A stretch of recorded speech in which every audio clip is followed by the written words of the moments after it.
안녕하세요. 캘리그라피 작가 글센철입니다. 자, 여태껏까지는 붓의 성질이나 흐름을 알기 위해서 선긋기를 해봤는데요. 연습을 많이 하신 분들은 이제 어느 정도 붓에 익숙해져 있으리라고 봅니다. 자, 이번에는 한글의 기본 글꼴인 판본체에 대해서 알아보실 텐데요. 자, 판본체가 뭐냐면요, 세종대왕이 한글을 만들었습니다. 그죠? 그래서 백성들에게 이렇게 보급을 해야 되는데 일일이 손으로 써서 보급을 하기에는 너무 시간도 많이 걸리고 어려운 일인 것 같아요. 자, 그래서 책을 만들어서 보급을 했겠죠. 그래서 이 책을 만들기 위해서 활자판을 만드는데 그 활자판에 쓰여진 글씨체가 바로 판본체다라고 이해를 하시면 되겠습니다. 자, 백성들이 쉽게 따라 쓸 수 있도록 만들었다는데 제가 쭉 보니까 그닥 쉬워 보이지는 않더라고요. 자, 그럼 판본체의 구조에 대해서 한번 살펴보도록 하겠습니다.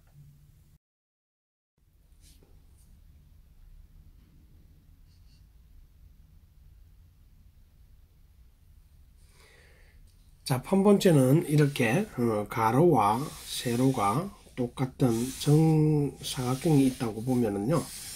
자, 착시 현상을 위해서 이렇게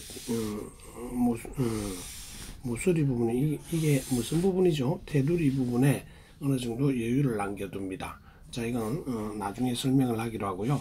자, 가로선과 세로선에 이렇게 절반 정도를 이렇게 나눴다고 보면 좌측 상단에 있는 부분을 자음 영역이라고 그래요. 자음 영역. 그리고 우측 상단에 있는 부분을 모음 영역이라고 보시면 됩니다. 모음 영역. 그리고 하단부에 두 개 부분을 받침 영역이라고 보시면 돼요. 자, 이렇게 해놓고 판본체를 쓰게 되는데요. 제가 한번 강자라는 단어를 가지고 판본체를 써 보도록 하겠습니다.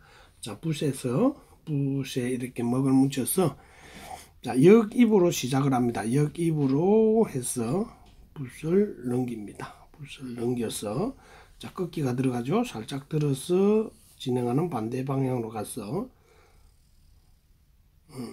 회봉까지. 자, 이렇게 자음을 썼죠.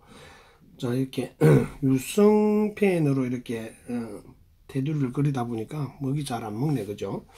자, 모음 영역은 이렇게 절반 정도를 띄웁니다. 띄워서 오른쪽으로 약간 줄여서 역입을 하고요.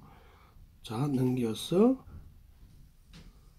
회봉까지 갑니다. 자, 가고, 자, 절반에서 조금 위쪽 부분에 하자가 진행을 하는데요. 여기에서 이렇게 착시 부분까지 이렇게 가는데, 착시는 뭐냐면요, 요 크기를 그대로 다 맞춰서 이렇게 하면 다른 글씨체보다 이렇게 작게 보이는 현상이 있어요. 그래서 조금 키워서 같은 크기로 보이게끔 이렇게 만드는 게 착시 현상을, 아주 우리 선조들이 머리가 좋은 것 같아요. 그런 거 디자인까지 다 이렇게 연구를 해서 글씨체를 만들어낸 것 같습니다. 자, 받침 영역에는 이렇게 정도 어느 정도 띄우고 이렇게 역입을 하고 회봉을 해서 자, 마무리를 합니다.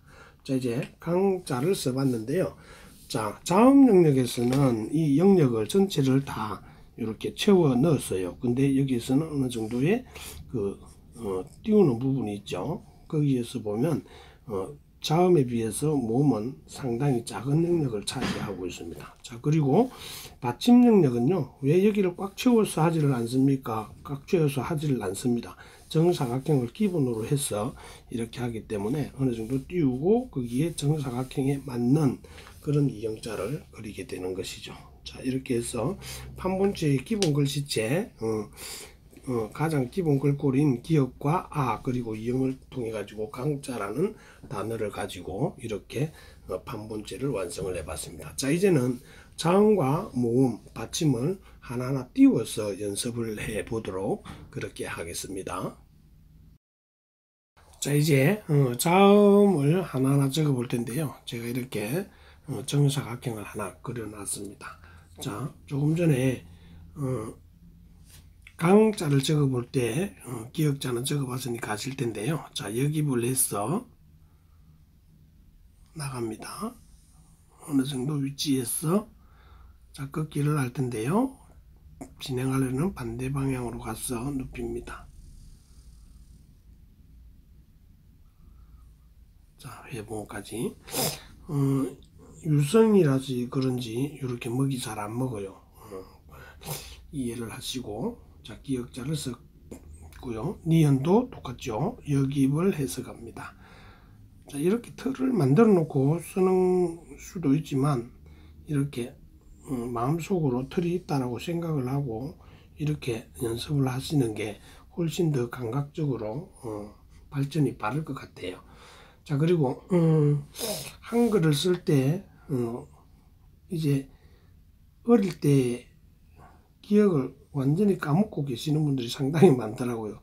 디귿을 쓰는데도 이렇게 쓰는 게 아니고 이렇게 쓰는 경우도 상당히 많은데 뭐 서로 같이 웃곤 합니다. 이렇게 발견을 하고 저 역시도 마찬가지였어요. 어느 정도 획순을 다 까먹은 그런 경우가 상당히 많더라고요. 그리고 여기에 위치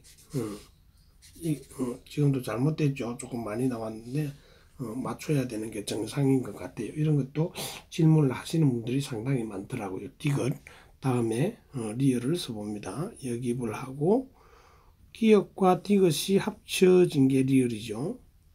자, 기역을 짧게 쓰고요. 자, 요것도 이렇게 가시는 경우가 많은데 획수는 이렇게 되는 게 정상입니다.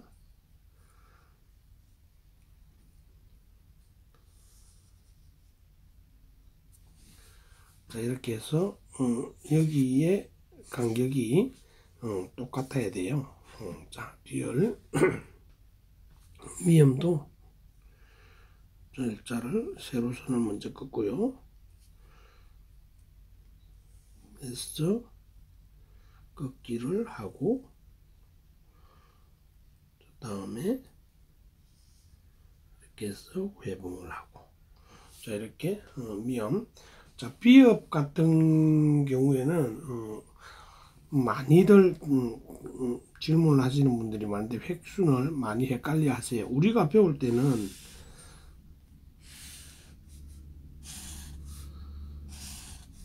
이렇게 배웠거든요. 근데 요즘은 조금 이제 획순이 다르게 가르치고 있다라고 그러더라고요. 자, 이렇게 세로선과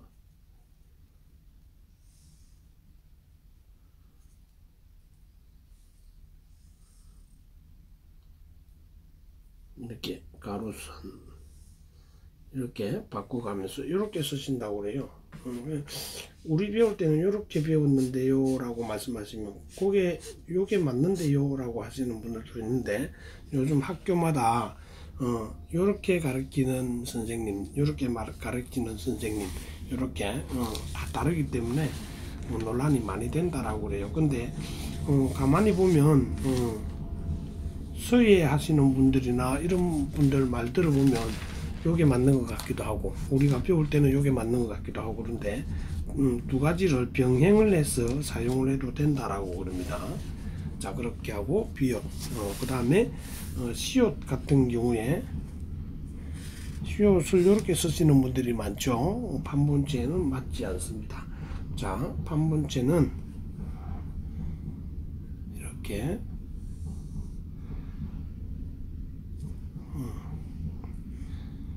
위에서 이렇게 여기 시옷이고요. 이형 같은 경우에는 사각틀에 이렇게 속에 들어갈 거면 이렇게 딱 적으면요 다른 것보다 이형보다 여기 위에 있는 미음자보다 상당히 작게 느껴지죠. 그죠? 그래서 판본치 아까 기본 설명할 때 이렇게 적어놓고 이렇게 가에 테두리 부분에 이만큼 남겨놨었죠. 그죠? 이 부분 착시 현상 때문에 남겨둔다라고 말씀을 드렸는데 여기에 맞추면 이렇게 이형자가 미음자보다 상당히 작게 보입니다. 그래서 여기에 맞춰 가지고 이렇게 쓰시면 크기가 비슷하게 보인다는 거죠.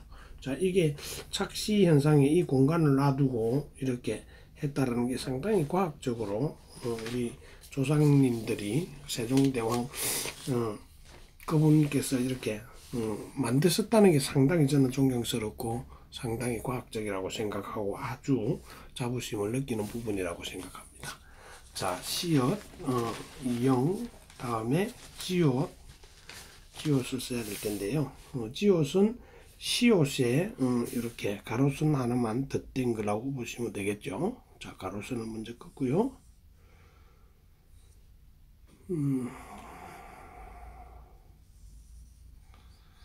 이렇게 지옷은 이렇게 씁니다. 자, 티옷을 쓸 때도 조금 이렇게 웃는 경우가 많은데요. 그냥 점만 톡 찍고 이렇게 하시는 경우가 많은데 생각보다는 조금 길게 적어야 돼요. 그래서 교차를 해서 이렇게 해야 이 부분이 직각을 이렇게 이루겠죠. 자, 이렇게 해서 지옷을 쓰는 게 옳습니다. 기역은요, 기역을 이렇게 쓰고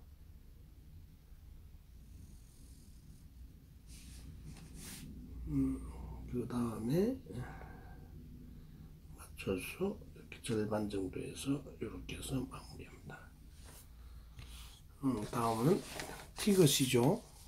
티것.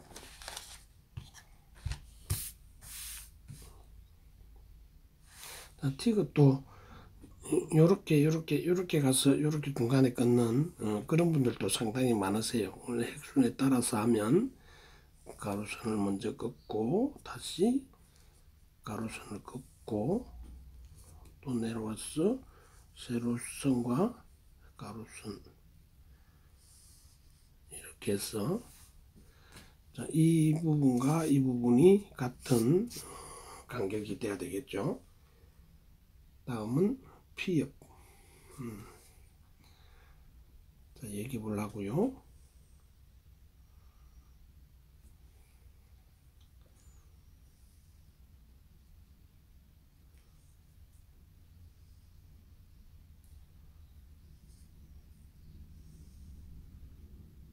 피역. 그 다음에 히읗이 되겠죠. 히읗도 이렇게 생각보다는 조금 길게 긋고요. 그 다음에 교차를 해서 지옥과 마찬가지로 그리고 남는 공간에 정사각형을 이루는 이형. 자, 이렇게 해서 이것이 적히게 됩니다. 자, 이렇게 해서 자음을 다 써봤는데요. 그냥 이렇게 한 번만 쓰고 말 것이 아니고 꾸준히 이렇게 계속해서 이렇게 써보는 것이 더 중요한 것 같아요. 자, 요즘 서예 대전이나 이런 곳에 가보면 판본체로 이렇게 서예 작품을 출품을 하는 경우가 상당히 많아요. 그런 거 딱 보면 너무너무 이쁘더라고요. 판본체도 잘 써놓으면. 그래서 꾸준히 연습을 해가지고 판본체로 글씨를 써도 상당히 예쁜 작품을 만들어낼 수가 있겠습니다. 자, 그리고 이렇게 진행을 하는 와중에 이렇게 기차 소리도 많이 들리고 그러는데요.